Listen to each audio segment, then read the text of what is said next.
वसुंधरा news, आपल्या हक्काचे news channel. ठाण्यातील एकनाथ पर्व सांस्कृतिक कार्यक्रम उपमुख्यमंत्री शिंदे यांच्या उपस्थितीत मोठ्या उत्साहात संपन्न। ठाणे शिवसेनेच्या वतीने उपमुख्यमंत्री एकनाथ शिंदे यांच्या राजकीय वाटचालीवर आधारित एकनाथ पर्व या विशेष सांस्कृतिक कार्यक्रमाचे आयोजन डॉक्टर काशीनाथ घाणेकर नाट्यगृह येथे करण्यात आले होते। या कार्यक्रमात उपमुख्यमंत्री शिंदे यांनी सहभागी होऊन सहकार्याने केलेल्या सन्मानाचा विनम्रपणे स्वीकार केला।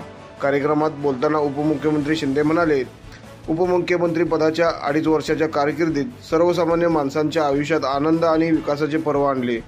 दिवस रात्र मेहनत करून महाराष्ट्रात सुवर्णयोग घडवले। त्याचाच परिणाम म्हणजे राज्यभरातून लोक शिवसेनेत दाखल होत आहेत।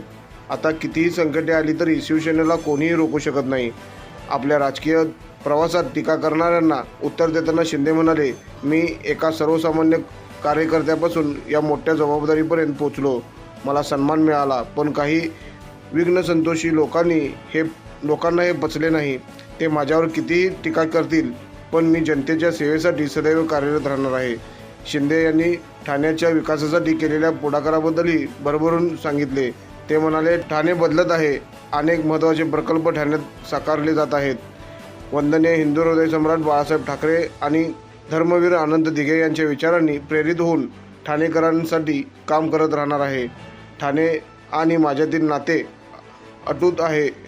या कार्यक्रमास परिवहन मंत्री प्रताप सरनाईक, खासदार नरेश म्हस्के, माजी आमदार रवींद्र फाटक, ठाणे जिल्हा महिला आघाडी संघटिका सौ मीनाक्षी शिंदे, माजी नगरसेवक मनोज शिंदे, माजी नगरसेवक एकनाथ भोईर, माजी परिवहन सभापती विलास जोशी, कल्याण जिल्हा प्रमुख गोपाळ लांडगे तसेच शिवसेनेचे विविध पदाधिकारी, शिवसैनिक आणि मान्यवर उपस्थित होते।